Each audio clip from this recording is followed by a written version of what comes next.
आकर क्या है, सॉलिड की फॉर्म में है। ठीक है, अगर मैं इसको दबाऊं तो क्या यह दबाव में आ रहा है? नहीं आ रहा। यह 2 नंबर में आपसे पूछा जा सकता है, क्या मैटर अपनी जो स्टेट है वह चेंज कर सकता है? पूरा कॉन्सेप्ट आपको 5 नंबर में आ सकता है आपके एग्जाम में। सबसे इंपॉर्टेंट टॉप 1 क्वेश्चन है matter in a surrounding chapter में से। हेलो फ्रेंड्स, आप सभी का स्वागत है हमारे यूट्यूब चैनल यानी स्टडी विद फन पर। आज क्लास बाद में शुरू करेंगे। सबसे पहले आप सभी स्टूडेंट से मेरी 2 शिकायतें हैं, 2 कंप्लेंट है। पहली शिकायत ये है, जो मैं वीडियो में आपसे क्वेश्चन देता हूं आप उसे कमेंट में सॉल्व नहीं करके देते हो, जिससे मुझे कैसे पता चलेगा कि आपके अंदर कौन सा डाउट रह गया है? मैं आपको कैसे जान पाऊंगा, आप मुझे कैसे जान पाओगे? ठीक है। दूसरी शिकायत यह है कि आप क्या करते हो, वीडियो शुरू होते ही 1-2 मिनट बाद स्किप कर देते हो। आप सोचते हो कि यह टॉपिक मेरे लिए मुश्किल है, एक बार उस कॉन्सेप्ट को पूरा तो होने दो। पूरा होने के बाद भी अगर आपको समझ में नहीं आता है तो मेरे पास आप कमेंट बॉक्स में क्या कीजिएगा, अपने डाउट क्वेश्चन को सेंड कीजिएगा।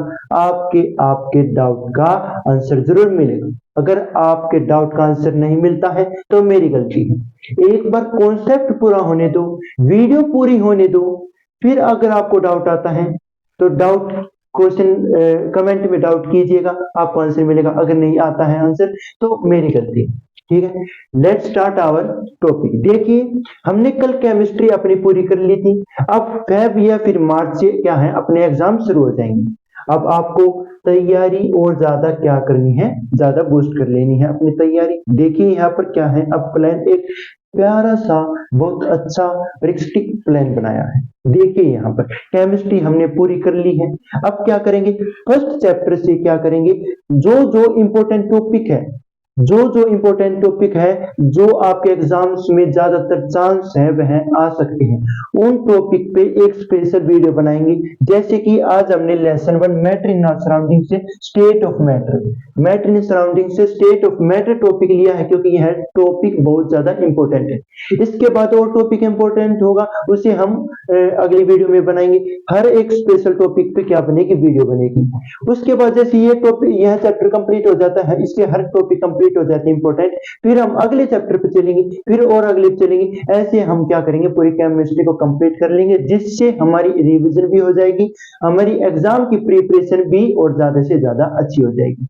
लेकिन मैं फिर से बोल रहा हूं कि वीडियो को स्किप मत करना। पहले कॉन्सेप्ट पूरा होने दो, समझ में नहीं आता तो डाउट पूछिएगा। देखिए यहाँ पर क्या बात है, मैटर इन सराउंडिंग में सबसे पहले हम यह जान लेते हैं कि मैटर क्या है। मैटर एक वह चीज है जो हम फिलहाल अपनी आंखों से देख रहे हैं, जो हमारी आंखों के सामने है, वह सब कुछ चीज क्या है, मैटर है। मैटर छोटे छोटे पार्टिकल से बना हुआ है। मैटर छोटे छोटे made up of small particle से बना हुआ है। लेकिन एग्जाम्स में डेफिनेशन लिखनी है तो आप क्या लिखोगे, क्या डेफिनेशन लिखोगे? आपको लिखना है matter that occupy space and have मास। देखिए, मैंने बोला जो आपकी आंखों के सामने है, जो चीज हम देख पा रहे हैं, ये सब कुछ क्या है, मैटर। जैसे कि ये मास क्या है, मैटर। अब देखिए, पहली बात यहाँ पर बोल रखी है डेफिनेशन में, ऑक्यूपाई स्पेस। यह यहां से लेकर यहां तक क्या कर रहा है, स्पेस को क्या कर रहा है, ऑक्यूपाई कर रहा है, कवर करने लग रहा है। हैव मास। देखिए, अब इस मार्कर के अंदर क्या होगा, मास होगा। इसी को हम बोल देते हैं मैटर। ठीक है, यह डेफिनेशन सभी चीज पर लागू होगी। ठीक है। दूसरी बात, छोटे छोटे पार्टिकल से बना हुआ है। लेकिन अब हम बात करते हैं सबसे इंपॉर्टेंट टॉपिक, क्वेश्चन आपके एग्जाम में आ सकता है। मैटर क्या है, मैटर की स्टेट कौन कौन सी है, उनकी प्रॉपर्टी को डिटेल में लिखें। ठीक है, एक्सप्लेनेशन करें। देखिए, मैटर की 3 स्टेट है, सॉलिड, लिक्विड, गैस। कौन कितनी स्टेट है, 3 स्टेट है, सॉलिड, लिक्विड, गैस। अब यहाँ पर एक बार पूरा कॉन्सेप्ट बना दे, एक बार अच्छे से एक बेस बना दे इस पूरे कॉन्सेप्ट को समझने के लिए। देखिए, मैंने बोला कि made up of small particle, जो मैटर है छोटे छोटे पार्टिकल से बना हुआ है। तो जैसे कि एक पार्टिकल ये है, दूसरा पार्टिकल ये है। देखिए, यहां पर जितना इन पार्टिकल्स के बीच में स्पेस होगा, तो उतना ही उसी चीज पर डिपेंड रहेगा क्या, स्टेट जो मैटर की फॉर्म है उसी चीज पर डिपेंड रहेगी। देखिए आपको समझ में नहीं आया होगा, लेकिन अब आपको समझ में आ जाएगा। देखिए यहाँ पर पार्टिकल्स हैं, जितना ज्यादा स्पेस होगा उतनी क्या होगी, वीक फॉर्म होगी लिक्विड। क्यों? क्योंकि यह वीक लिक्विड वीक इसलिए है क्योंकि जो पार्टिकल्स के बीच में, जो लिक्विड के पार्टिकल्स हैं उनके बीच में स्पेस क्या है, ज्यादा है। अब और ज्यादा स्पेस होगा, अब और ज्यादा क्या होगा, स्पेस होगा इन पार्टिकल्स के बीच में, तो क्या हो जाएगा, गैस, और ज्यादा वीक फॉर्म, और ज्यादा वीक स्टेट आ जाएगी। जितना कम स्पेस होगा इन पार्टिकल्स के बीच में उतनी क्या, स्ट्रॉन्ग स्टेट आ जाएगी, यानी सॉलिड। क्या पता चला, पार्टिकल्स के बीच में जितना ज्यादा स्पेस होगा उतनी वीक स्टेट होगी, जितना कम स्पेस होगा उतनी क्या होंगे, स्ट्रॉन्ग स्टेट होगी। स्ट्रॉन्ग स्टेट में सॉलिड, वीक स्टेट में लिक्विड, और ज्यादा वीक है, और ज्यादा यानी और ज्यादा स्पेस है पार्टिकल्स के बीच में, तो गैस आ जाएगी। देखिए यहाँ पर हम बात करेंगे अब इनके प्रॉपर्टीज की, ठीक है। सॉलिड की प्रॉपर्टी क्या है, very less intermolecular space and strong intermolecular force. देखिए IS का मतलब है इंटरमोलिकुलर स्पेस। यहां पर जान लेते हैं इंटरमोलिकुलर स्पेस क्या होता है। जो इन पार्टिकल्स के बीच में स्पेस है इसे नाम दे दिया गया है इंटरमोलिकुलर स्पेस, ठीक है। अब यह एक दूसरे को, ये पार्टिकल्स क्या कर रहे हैं, अट्रैक्ट कर रहे हैं, एक दूसरे के पास इकट्ठे रहने की क्या कर रहे हैं, अट्रैक्ट कर रहे हैं, एक दूसरे के पास इकट्ठा रहने की कोशिश यह कर रहे हैं। जितना ज्यादा अट्रैक्ट करेंगे, क्यों कर रहे हैं ये अट्रैक्ट, क्या वजह है, क्योंकि इनका जो इंटरमोलिकुलर फोर्स है, वे क्या है, स्ट्रॉन्ग है। इंटरमोलिकुलर फोर्स क्या है, स्ट्रॉन्ग है, यानी इंटरमोलिकुलर स्पेस में क्या है, इंटरमोलिकुलर स्पेस है पार्टिकल्स के बीच में। अब स्ट्रॉन्ग फॉर्म क्यों है, सॉलिड क्यों है, क्योंकि इन पार्टिकल्स के बीच में क्या है, इंटरमोलिकुलर फोर्स क्या है, स्ट्रॉन्ग है। देखिए यहाँ पर दूसरी बात आती है लिक्विड में large intermolecular space and force, ठीक है। यहाँ पर बोल रखा है कि जो इंटरमोलिकुलर स्पेस है वे क्या है, लार्ज है। मैंने बोला था कि स्पेस के ऊपर ही क्या रहता है, डिपेंड रहती है स्टेट। और क्या है, फोर्स क्या है, वीक है। जो फोर्स है, इंटरमोलिकुलर फोर्स है, वे क्या है, वीक है। दूसरी बात very large space and very weak force. जो इनके बीच में, गैस में और ज्यादा स्पेस है पार्टिकल्स के बीच में, तो फिर क्या है, और ज्यादा, और किस वजह से है, क्योंकि जो इंटरमोलिकुलर फोर्स है वे क्या है, less, very weak intermolecular force, जिसकी वजह से ये पार्टिकल्स क्या है, दूर दूर फैल गई, दूर हो गई, दूर होने की वजह से क्या हो गई, गैस की फॉर्म में ली, गैस सबसे वीक, ठीक है। अगला पॉइंट आता है, सॉलिड कैन नॉट कंप्रेस। जो सॉलिड है वह कंप्रेस, यानी यहां पर बोल रखा है जो सॉलिड है वह दबाव में नहीं आ सकता। सॉलिड, ये मार्कर क्या है, सॉलिड की फॉर्म में है, ठीक है। अगर मैं इसको दबाऊं तो क्या यह दबाव में आ रहा है, नहीं आ रहा है। तो यह पॉइंट हो गया यहाँ पर कवर। लिक्विड कैन कंप्रेस, जो लिक्विड है, जो पानी है, लिक्विड में जैसे कि एग्जांपल पानी, वाटर, क्या उसे दबाव में ला सकते हैं, क्या पानी को हम दबाव में ला सकते हैं, हाँ बिल्कुल लेके आ सकते हैं, ठीक है। अगला पॉइंट है लिक्विड कैन कंप्रेस, जो गैस है हाईली कंप्रेसिबल, ये सबसे ज्यादा क्या है, दबाव में आ सकती है। देखिए यहाँ पर have defined shape and volume. देखिए यहाँ पर बोल रखा है जो सॉलिड है उसकी एक क्या है, निश्चित शेप है, निश्चित आकार और एक निश्चित मात्रा है। ये क्या है, मार्कर, ये क्या है, एक स्टेट है, ये एक फॉर्म है किसकी, मैटर की। जो इसमें बोला डिफाइनेट शेप, सॉलिड फॉर्म में है, डिफाइनेट शेप है, निश्चित, डिफाइनेट को हम लिख सकते हैं फिक्स्ड शेप। देखिए यहाँ पर यह मार्कर फिक्स्ड शेप या डिफाइनेट शेप, यहाँ पर निश्चित आकार है। क्या इसकी शेप चेंज हो सकती है, नहीं हो सकती है। वॉल्यूम, यह मात्रा, वॉल्यूम का मतलब मात्रा, यह यहां से लेकर के यहां तक क्या कर रहा है, जो इसकी मात्रा है यह इतने एरिया को क्या कर रहा है, कवर कर रहा है, यानी इसकी जो मात्रा है वह इतने एरिया को कवर कर रही है। तो बात हो गई वॉल्यूम की। तो यह भी क्या है, फिक्स है, इसकी भी ये निश्चित है। अब बात करते हैं लिक्विड पे, no definite shape and definite volume. पानी को हम किसी भी बर्तन में डाल दे तो उसी प्रकार का आकार ले लेता है, उसी प्रकार की शेप ले लेता है। तो यह बात हो गई लिक्विड की शेप की। डिफाइनेट वॉल्यूम, अब किसी भी बर्तन में हम 1 लीटर पानी डालते जाएंगे तो वह जो मात्रा है वह सेम ही रहेगी जब तक हम उसमें और ज्यादा पानी नहीं बढ़ा देंगे। ठीक है, अगला पॉइंट, नो डिफाइनेट शेप। देखिए एंड वॉल्यूम, देखिए यहाँ पर बोल रखा है जो शेप है गैस की वह भी निश्चित नहीं है। जो गैस की कोई भी शेप भी नहीं है और जो गैस है उसकी कोई भी मात्रा नहीं है। और यहाँ पर अगला पॉइंट है कैन नॉट फ्लो। क्या यह फ्लो कर सकता है? नहीं कर सकता है। अगला point, liquid can flow. Liquid जो पानी वह फ्लो भी कर सकता है। हमें इस बात के बारे में बहुत अच्छे से पता है। गैस इज कैन फ्लो, जो गैस है वह फ्लो कर सकता है। हाँ जी, बिल्कुल फ्लो करेगा, लेकिन सॉलिड फ्लो नहीं करेगा।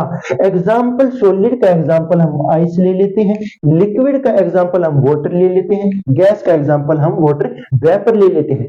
अब एक छोटा सा 1 या 2 नंबर में आपसे पूछा जा सकता है, क्या मैटर अपनी जो स्टेट है वह चेंज कर सकता है? तो आप बोलोगे बिल्कुल चेंज कर सकता है।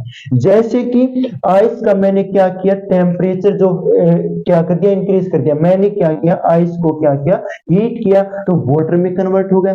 और जब वाटर को और ज्यादा हीट किया तो स्ट्रीम यानी भाप में कन्वर्ट हो गया, और क्या उसे बोल सकते हैं, वाटर वेपर। जब वाटर, तो यह इससे हमें क्या पता चला कि जो स्टेट है वह मैटर की चेंज हो सकती है। अब यहाँ पर देखो, वाटर को अगर हम फ्रीज करेंगे, जमाएंगे, जो पानी को जमाएंगे तो क्या हो जाएगा, बर्फ में बदल जाएगा, बर्फ में बदल जाएगा ना।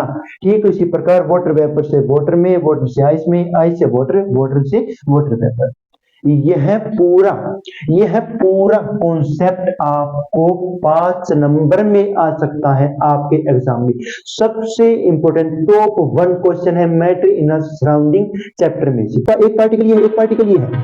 जब हम इन पार्टिकल पर क्या करेंगे, फोर्स अप्लाई करेंगे। इस तरफ से फोर्स आ रहा है, इस तरफ से भी क्या आ रहा है, फोर्स आ रहा है, दोनों तरफ से फोर्स है। जब फोर्स अप्लाई किया गया, जब फोर्स अप्लाई किया गया तो यह क्या हो गई, एक दूसरे के पास आ है कि सॉलिड मेल्ट होकर कहां पर जाएगा, पिघल कर कहां पर जाएगा, लिक्विड की फॉर्म में जाएगा। आंसर को बड़ा दिखाने के लिए, ज्यादा नंबर स्कोर करने के लिए हम क्या लिख देंगे, लिक्विड लिख देंगे। टू बिकम, एक्सप्लेनेशन भी मैंने दे कर रखी है डिटेल में, और रिवीजन भी हम पूरी हो जाएगी। फिर इंपॉर्टेंट क्वेश्चन के बारे में भी आपको पता चल जाएगा। फिर हम अगले चैप्टर पे चलेंगे। ऐसे करते करते आपके एग्जाम की प्रिपरेशन बिल्कुल 1 नंबर की। हमें पता है कि जो मैटर है छोटे छोटे पार्टिकल से बना हुआ है, और जो मैटर है 2 चीज पर डिपेंड रहता है। एक तो प्रेशर पर डिपेंड रहता है और दूसरा टेम्परेचर पर डिपेंड रहता है। तो इसी बात पर हम 2 टॉपिक लेकर आ गए हैं, effect of change pressure, effect of change temperature. अगर हम मैटर तो प्रेशर और टेम्परेचर पर डिपेंड रहता है, अगर हम यह प्रेशर और टेम्परेचर चेंज कर दे तो मैटर का क्या होगा, इसी चीज पर हम लेकर आ गए हैं स्पेशल टॉपिक, स्पेशल वीडियो। देखिए यहां पर बोल रखा है इफेक्ट ऑफ चेंज प्रेशर। देखिए एक बार है ना, मैं आपका बेस बना देता हूं, जिस बेस से आपकी पूरी वीडियो आपको आसानी से समझ में आएगी। देखिए एक पार्टिकल ये है, दूसरा पार्टिकल ये है। ये पार्टिकल जितने पास होंगे उसी प्रकार की स्टेट होगी मैटर की। जितने पास होंगे तो कौन सी स्टेट होगी, सॉलिड स्टेट होगी। थोड़े दूर होंगे तो कौन सी स्टेट होगी, लिक्विड स्टेट होगी। और ज्यादा दूर हो जाएंगे तो क्या हो जाएगी, गैस स्टेट हो जाएगी। लेकिन यह पास है, तो क्यों है इतने पास, क्योंकि इनका जो बीच का फोर्स अट्रैक्शन है, जो इस और इस पार्टिकल के बीच में जो फोर्स का अट्रैक्शन है, उस वह क्या है, बिल्कुल बिल्कुल सबसे ज्यादा लिक्विड और गैस से सबसे ज्यादा क्या है, स्ट्रॉन्ग है। उस फोर्स को हम बोलते हैं इंटरमोलिकुलर फोर्स। देखिए देखिए यह बात आपको समझ में आई। तो इसी से देखिए effect of change pressure on applying pressure, the particle of matter can be brought together and state of matter can be change. Example gas to liquid. यहां पर देखिए, यहां पर बोल रखा है कि पार्टिकल है, जब हम एक पार्टिकल ये है, एक पार्टिकल ये है, जब हम इन पार्टिकल पर क्या करेंगे, फोर्स अप्लाई करें, इस तरफ से फोर्स आ रहा है, इस तरफ से भी क्या आ रहा है, फोर्स आ रहा है, दोनों तरफ से फोर्स है। जब फोर्स अप्लाई किया गया, जब फोर्स अप्लाई किया गया तो यह क्या हो गई, एक दूसरे के पास आ गई। ठीक है, पहले ये क्या थे, दूर दूर थे, लेकिन अब ये क्या हो गई, पास हो गई। जितनी दूर होते हैं, जितनी दूर होते हैं तो कौन सी स्टेट होती है, लिक्विड या फिर गैस।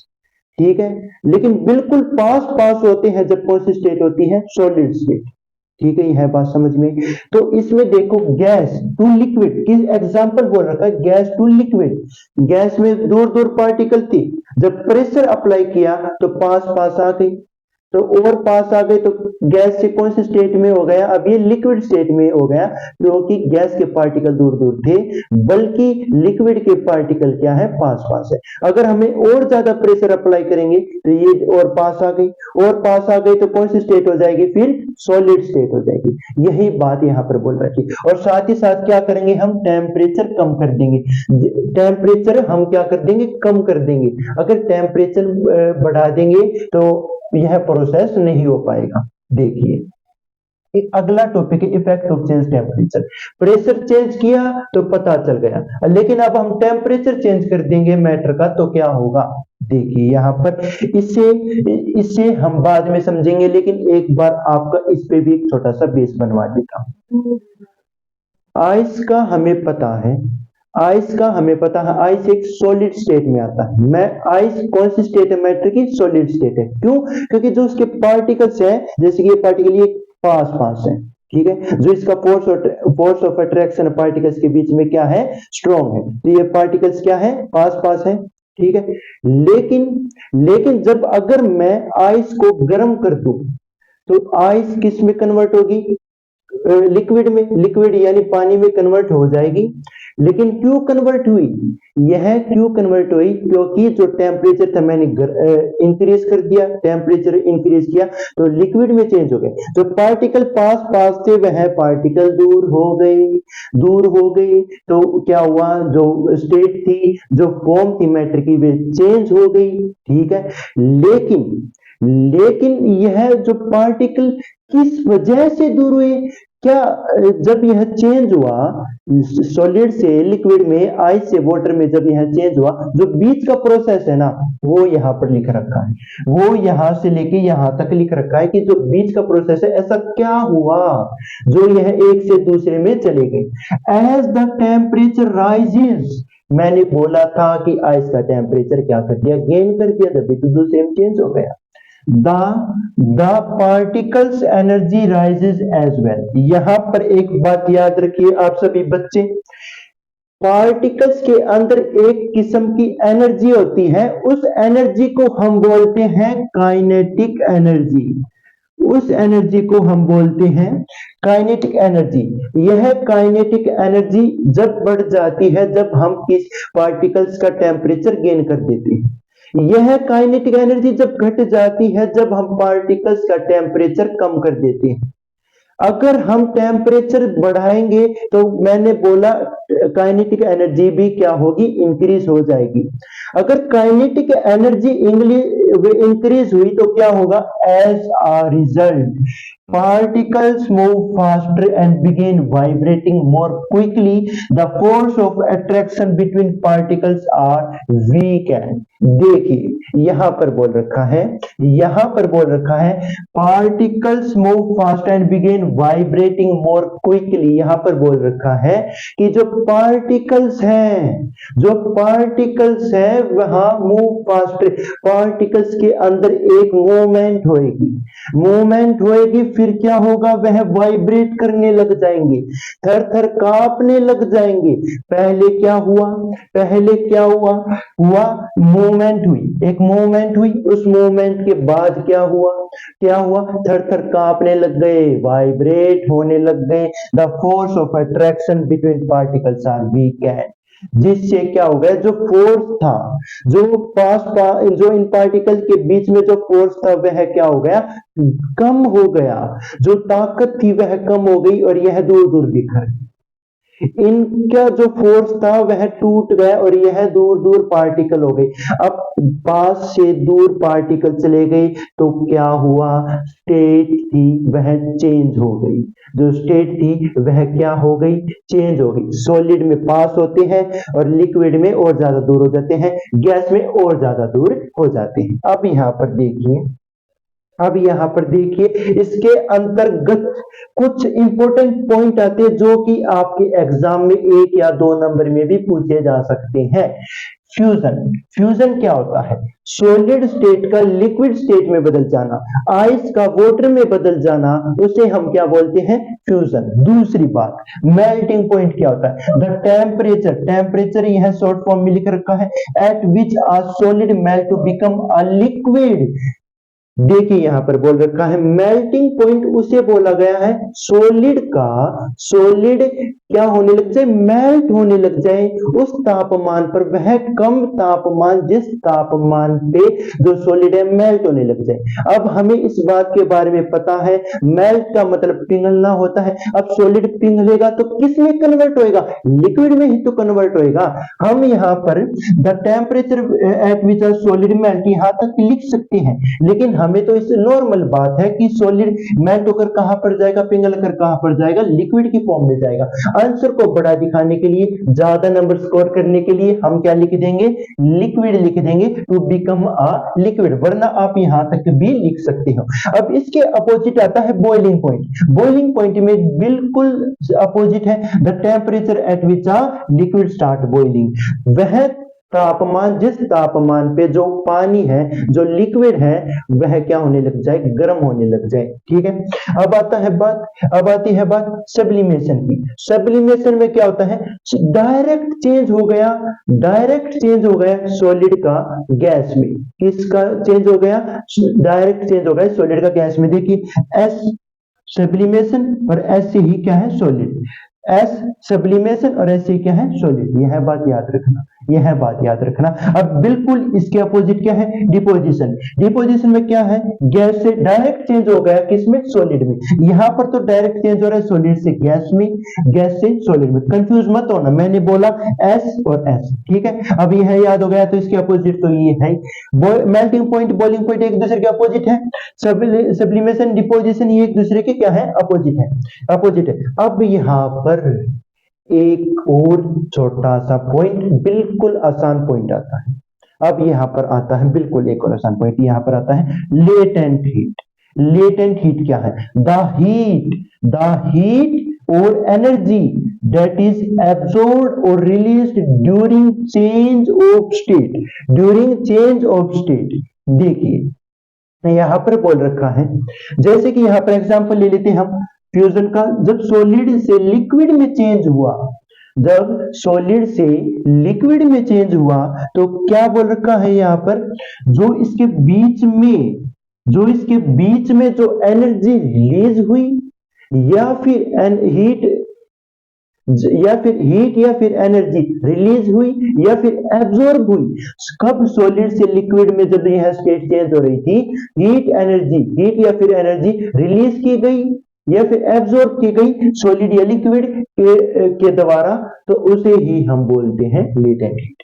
या the heat that is absorbed during change of state, या फिर the energy that is release during change of state, यह बात लिख सकते हैं। देखिए अब लेटेंट हीट के अंतर्गत 2 पॉइंट आते हैं, अंतर्गत 2 पॉइंट आते हैं, latent heat of fusion, latent heat of vaporisation. देखिए फ्यूजन वर्ड सुनते ही आपके दिमाग में आ जाना चाहिए, आपके दिमाग में सॉलिड से लिक्विड में चेंज होना स्टेट का आना चाहिए, यह दिमाग में आना चाहिए या फिर नहीं आना चाहिए, क्योंकि बिल्कुल सिंपल तरीके से बता रहा हूं मैं, सॉलिड से लिक्विड में चेंज हो जाना। अब देखो यहां पर यह बात हुई फ्यूजन की, लेकिन अब इसमें क्या डिफरेंस है, लेटेंट हीट ऑफ फ्यूजन और फ्यूजन में क्या डिफरेंस है, यहां पर बिल्कुल भी डिफरेंस नहीं। यहाँ पर बिल्कुल भी डिफरेंस नहीं है, आप देखते ही समझ जाओगी, बात एक ही है, बस थोड़ी सी वह बात घुमा दी है, थोड़ी सी बात घुमा दी, वरना मीनिंग तो वही है। और वेपराइजेशन का मतलब होता है वेपर, स्टीम। जब लिक्विड को हम गर्म करते हैं तो वेपर स्टीम में बदलता है, स्टीम क्या,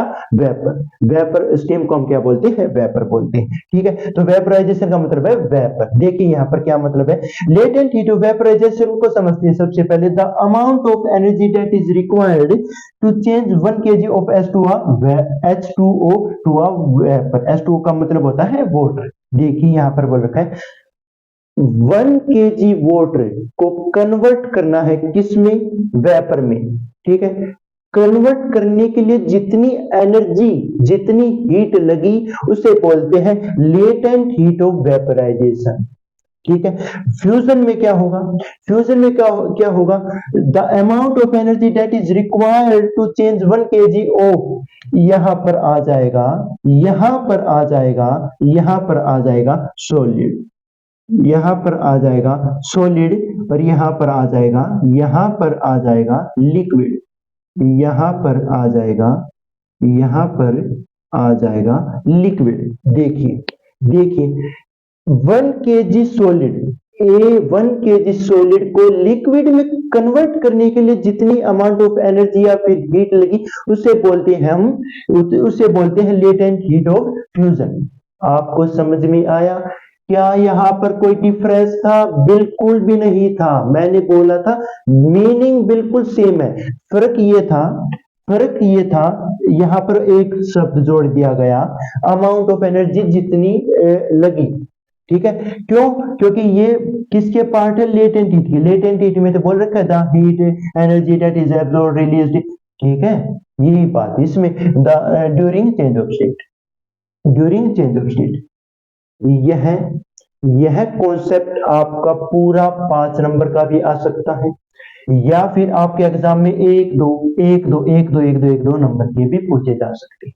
ये 2 नंबर का पूछ लिया, ये 2 नंबर का पूछ लिया, या फिर एक नंबर की इनकी डेफिनेशन पूछ ली, या फिर पूरा कॉन्सेप्ट बोल दिया कि मैटर किस चीज पर डिपेंड रहता है, और डिटेल में एक्सप्लेनेशन कर दो, तो आप क्या लिखोगे? आपको ये पूरा ही तो आंसर लिखना है, इसके अलावा आपको और दूसरी चीज लिखने की जरूरत नहीं है, आपको और इसके अलावा दूसरी चीजें लिखने की जरूरत नहीं। आपकी एक्सप्लेनेशन भी पूरी कर दी पहले चैप्टर की, इंपॉर्टेंट क्वेश्चन आंसर भी, और आपको इस बारे में भी पता चल गया कि इंपॉर्टेंट टॉपिक कौन कौन से हैं। अब हम चलेंगे अगले चैप्टर पे, फिर चलेंगे हम अगले चैप्टर पे, ऐसे करते करते हम अपनी पूरी केमिस्ट्री को कंप्लीट। एक चीज हो रही है, बाकी सब कुछ क्या हो रहा है, बाकी सब कुछ क्या हो रहा है, इंक्रीज हो रहा है। डिक्रीज सिर्फ ह्यूमिडिटी हो रही है, यहाँ पर देखो wind speed increase, evaporation increase, temperature increase, evaporation increase, vapour में बदल जाना, इवेपोरेशन, यह इसके कुछ फैक्टर है। इवेपोरेशन क्लोजिंग टू इफेक्ट, तो यह भी एक छोटा सा, यह लास्ट पार्ट है आपका, चैप्टर कंप्लीट हो जाएगा, रिवीजन भी, इंपॉर्टेंट क्वेश्चन भी, और फुल एक्सप्लेनेशन ऑलरेडी अपलोडेड।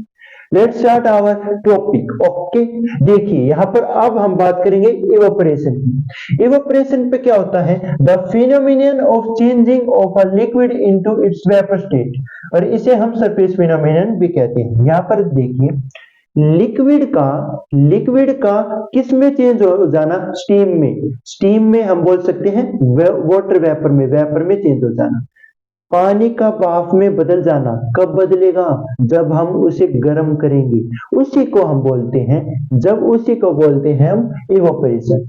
यह तो एक हमारे द्वारा किए जाने वाला काम था कि जब हम गर्म करेंगे उसमें बदल जाएगा। बाकी अगर आप इस पानी को, सरफेस फिनोमेना इसलिए बोला गया, अगर आप पानी को कहीं पे भी डाल दोगे, अगर आप कहीं पे भी डाल दोगे, थोड़ी देर बाद आके देखोगे, या फिर ज्यादा मात्रा में पानी एक दिन बाद आके देखोगे, तो वहां पर वह पानी नहीं मिलेगा, चाहे आप उसे बंद कमरे में ही क्यों ना डाल दो, वहां पर पानी नहीं मिलेगा। क्यों नहीं मिलेगा? क्योंकि वह पानी इवोपरेट हो गया, लिक्विड से किस में चेंज हो गया, वेपर में चेंज हो गया। अब इसके कुछ फैक्टर्स भी है इवोपरेशन के। फैक्टर्स क्या है? 1 2 3 4 5, और ये 5वां वाला जो फैक्टर है, यह एक टॉपिक भी है, और साथ ही साथ यह एक फैक्टर भी है, ठीक है। आप अगर फैक्टर के बारे में बोल दिया जाए एग्जाम में, तो आपको यह 5 पॉइंट लिखने हैं। अगर आपसे ज्यादा याद नहीं होता तो कम से कम 3 पॉइंट तो जरूर लिखना, ठीक है। देखिए यहाँ पर फैक्टर क्या है, इंक्रीज, यह ऊपर का एरो दिखा रहा है इंक्रीज, ठीक है, और नीचे का एरो दिखाएगा आपको डिक्रीज का। Increase surface area, increase evaporation. जितने ज्यादा एरिया में पानी फैला गिरा हुआ होगा, जितने ज्यादा एरिया में पानी फैला हुआ होगा, उतने एरिया में क्या होगा, उतनी ज्यादा मात्रा में क्या होगा, इवोपरेशन होगा, लिक्विड से उसमें वाटर वेपर में बदल जाएगा। Increase in temperature, increase rate of evaporation. देखिए ज्यादा तापमान बढ़ेगा तो क्या होगा, क्या होगा, इवोपरेशन भी ज्यादा हो जाएगा। Increase in wind speed, increase rate of evaporation. Wind speed अगर ज्यादा होगी उतनी क्या होगा, इंक्रीज हो जाएगा रेट ऑफ इवोपरेशन का, यानी इवोपरेशन भी उतनी ज्यादा मात्रा में क्या होगा, बढ़ जाएगा। Decrease in humidity, increase the rate of evaporation. यहां पर देखिए अगर ह्यूमिडिटी डिक्रीज होगी तो रेट है इवोपरेशन का क्या होगा, इंक्रीज हो जाएगा। अब यहाँ पर आप एक कॉमन चीज देखना, एक यहाँ पर बिल्कुल छोटी सी चीज देखना, डिक्रीज सिर्फ एक चीज हो रही है, डिक्रीज सिर्फ एक चीज हो रही है, बाकी सब कुछ क्या हो रहा है, बाकी सब कुछ क्या हो रहा है, इंक्रीज हो रहा है। डिक्रीज सिर्फ ह्यूमिडिटी हो रही है। यहाँ पर देखो wind speed increase, evaporation increase, temperature increase, evaporation increase, surface area increase, evaporation increase. और यहाँ पर पांचवा फैक्टर देखिए, इवोपरेशन कूलिंग इफेक्ट। यहाँ पर पांचवा फैक्टर यह है, fifth factor is that evaporation cooling effect. जो इवोपरेशन है वह ठंडक भी फैलाता है। अब कैसे फैलाता है, ये इस पर एक छोटा सा टॉपिक आ गया। The particles of a liquid absorb energy from the surrounding to regain energy lost during evaporation. This absorption of energy makes surrounding cool. देखिए यहां पर बोल रखा है कि इवोपरेशन के दौरान जो लिक्विड है उसने अपने जो पार्टिकल्स के पास जो एनर्जी थी उसने क्या कर दी थी, पार्टिकल्स ने, जो लिक्विड के पार्टिकल्स है ना, उसने इवोपरेशन के दौरान एनर्जी लॉस कर दी थी। अब वह वापस, अब उसे भूख लगी तो कहां से लेके आएगा अपनी एनर्जी, उसने सोचा आसपास के एरिया में थोड़ा चक्कर लगा लेते हैं, वहां पर कुछ मिल गया तो अपने खा लेंगे, अपना पेट भर लेंगे। देखिए यहाँ पर यह बात बोल रखी है, इवोपरेशन के दौरान लिक्विड के जो पार्टिकल्स थे उसने अपनी एनर्जी लॉस कर दी तो क्या हुआ, एनर्जी लॉस कर दी तो अब उसे अपनी एनर्जी वापस भी लेनी थी, क्योंकि इवोपरेशन तो उसकी एनर्जी ले गया।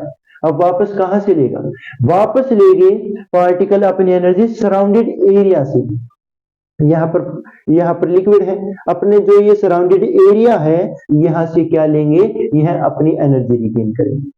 यहां से एनर्जी लेने से इसने बदले में क्या दिया, इसने बोला कि आपने मुझसे एनर्जी दी तो मैं आपको बदले में ठंडक दूंगा, यानी कूलिंग इफेक्ट। यानी यहां पर क्या कर दिया, द एब्जॉर्बेशन ऑफ एनर्जी, जो एनर्जी थी, the absorption of energy make surrounding cool. Energy absorb की और मेक सराउंडिंग कूल, उसके बदले क्या कर दिया, उसके बदले क्या कर दिया, सराउंडिंग एरिया को कूल कर दिया। यहां पर आपको समझ में आया, लिक्विड से वेपर में बदल जाना, इवोपरेशन, यह इसके कुछ फैक्टर हैं। इवोपरेशन क्यूजिंग कूलिंग इफेक्ट, तो यह भी एक छोटा सा टॉपिक भी है और यह एक फैक्टर भी। अब आपसे मैं एक क्वेश्चन दूं, अगर आप यह क्वेश्चन कर देते हो तो अगले पार्ट में मैं आपका नेम लूंगा और मैं बताऊंगा सभी बच्चों को कि यह वो स्टूडेंट है जिसने इंटरेस्ट दिखाया, जिसके अंदर है कि मुझे ज्यादा से ज्यादा नंबर स्कोर करने, उस बच्चे का नाम मैं जरूर लूंगा अगली वीडियो में। आपसे मैं आप क्वेश्चन देता हूं, आपको वह क्वेश्चन सोल्व करके देना, उसका आंसर आपको मुझे देना। क्वेश्चन सुनिए, क्वेश्चन यह है, what happen when you, sorry ये नहीं करेंगे, why should we wear cotton clothes in summer. सबसे 2 या 3 नंबर में सबसे अधिक चांस है इसके भी क्वेश्चन पूछने की एग्जाम में। देखिए, why we wear cotton clothes in summer, गर्मियों में हमें कॉटन के कपड़े क्यों पहनने चाहिए। आपको इसका आंसर कमेंट में देना ही होगा। अगर आप नहीं देते हो तो अच्छी बात नहीं।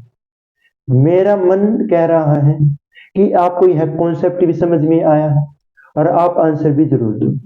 तो फिर दोस्तों आज क्लास यहीं पर खत्म होती है। आपको किसी भी प्रकार का डाउट आया है तो कमेंट बॉक्स में मैसेज कीजिएगा, कमेंट बॉक्स में कमेंट कीजिएगा। अगर आपको और ज्यादा से ज्यादा जल्द से जल्द अपने आंसर लेने हैं डाउट के तो व्हाट्सएप ग्रुप का लिंक दे रखा है डिस्क्रिप्शन में, वहां पे जाके आप मैसेज कीजिएगा। आपके डाउट का जल्द से जल्द हम आंसर देंगे। ऐसे ही हम अपने इस प्लान को फॉलो करते रहेंगे। हम जल्द से जल्द अपनी केमिस्ट्री को कंप्लीट कर देंगे। ऐसे ही हम डेली वीडियो अपनी अपलोड करेंगे। आपको डेली और ज्यादा से ज्यादा भी शेयर करना है और बच्चों को भी पता चलना चाहिए कि आप किससे पढ़ रहे हैं। Thank you. आज की क्लास यहीं पे खत्म हुआ थी।